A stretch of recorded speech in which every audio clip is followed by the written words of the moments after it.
கூடாது. பழுத்த பழமா இருக்கும்ல, அவங்கள கூப்பிட்டு கேட்கணும். அவங்க கூட இதெல்லாம் ஏன்டா ஞாபகத்துல வச்சிருக்கே அப்படிப்பான். இதெல்லாம் யாரு உங்களை சொல்ல சொன்னது அப்படிப்பான். நாடாளுமன்றத்திலே இந்த தேசத்தினுடைய மொழியாக,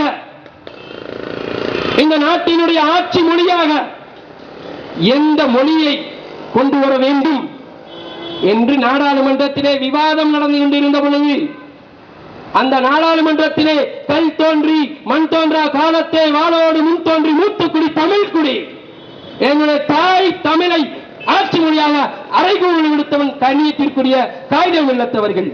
ஆனால் இன்று அந்த காகிதம் இல்ல அரசியல் தலைவர்களால் போற்றப்படுகிறானா?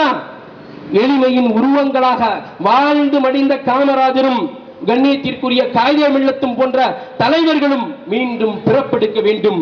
அவர்களுடைய நான் உளவி திரிந்த பொழுது, என்னுடைய இல்லத்தின் தாழ்வாரங்களிலே உளவி திரிந்த பொழுது உள் மனதொன்று சொல்லியது, என்ன செய்வது இந்த மக்களுக்கு?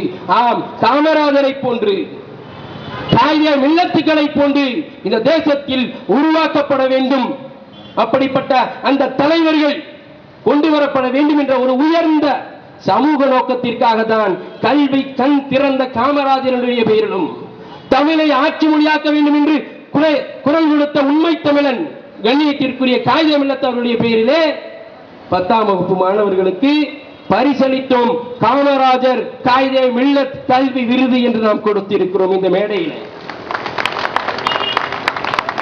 வருங்கால தலைமுறை காமராஜரையும் காகிதம் இல்லத்தையும் கொண்டு உருவாகிட வேண்டும் என்பதற்காக இன்றைக்கு இருக்கக்கூடிய அரசியல் தலைவர்கள் அப்படி யாராவது இருக்கின்றார்களா? அப்படிப்பட்ட தலைவனை யாராவது காமிக்க முடியுமா? காமிக்க முடியுமா?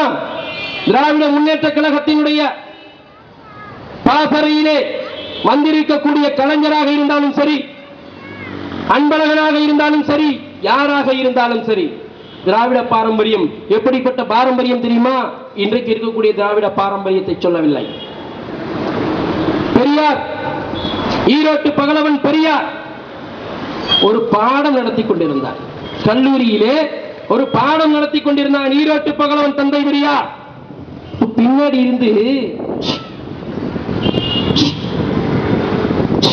இது எங்க கேட்கும் தெரியுமா? கோர்ட்ல கேட்கும். ஜட்ஜி வராருன்னு அர்த்தம். ஜட்ஜி வராருன்னு அர்த்தம். சைலன்ஸ் அப்படின்னு இது மாதிரி உசு உசு உசுன்னு ஒரு சவுண்ட் கேட்டுக்கிட்டே இருந்துச்சு.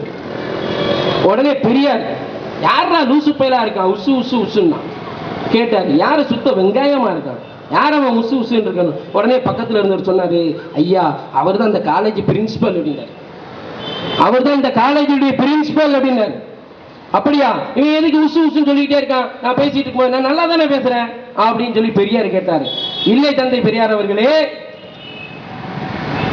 நீ எவ்வளவு பெரிய மகத்தான தலைவன். தந்தை பெரியார், நீ எவ்வளவு பெரிய மகத்தான தலைவன். உன்னுடைய சொல் ஆடல்களின் மூலமாக, பகுத்தறிவின் மூலமாக மண்டி கிடந்த அழுக்குகளை அகற்றி அழகிய தமிழனை தேர்ந்தெடுத்த தலைவன் அல்லவா நீ? நீ எப்பேற்பட்ட தலைவன்? மதுக்கடையை எதிர்த்து தன்னுடைய சொத்துக்களை இழந்தவன் அல்லவா நீ? நீ எப்பேற்பட்ட தலைவன்? நீ பேசிக் கொண்டிருக்கும் பொழுது உனக்கு முன்னால் இருக்கக்கூடிய ஒரு இளைஞன் அவனுடைய காலுக்கு மேலாக ஒரு காலை போட்டுக்கொண்டு அமர்ந்து இருக்கிறான். அதனாலேதான் அந்த ஆசிரியர் அந்த மாணவனை காலை கீழே எடுப்பதற்கு உன் முன்னால் பேசுவதற்கு தயங்கி சொல்லிக் கொண்டிருக்கிறான் அப்படின்னு சொன்னான். அப்ப பெரியார் சொன்னார், என்னடா நீ சுயமரியாதை பேசுற? அவன் காலை தூக்கி என் மேல போட்டா தாண்டா சுயமரியாதை இல்ல. அவன் கால மேல போட்டிருக்கிறான். இது சுயமரியாதைக்கு இதுக்கு சம்பந்தம் இல்லடா. அவன் காலத்துக்கு என் மேல போட்டாதான் எனக்கு சுயமரியாதை குறைவும் சொல்லி சுயமரியாதைக்கு புதிய விளக்கம் கொடுத்த பெரியாருடைய பாசறையிலே பயின்று வந்தவரா இந்த கலைஞன்? என்ன செய்தீர்கள்? தமிழகத்திற்காக, தமிழினத்திற்காக எதுவும் செய்யல. உடனே அம்மாவை தூக்கி கொண்டு வந்து வச்சுட்டானுங்க. இந்த அம்மா மட்டும் அப்படியே அள்ளி கொட்டி கொண்டு வந்து வச்சிருச்சா? தமிழகத்தினுடைய தலையெழுத்து ரெண்டு விஷயம் தான்.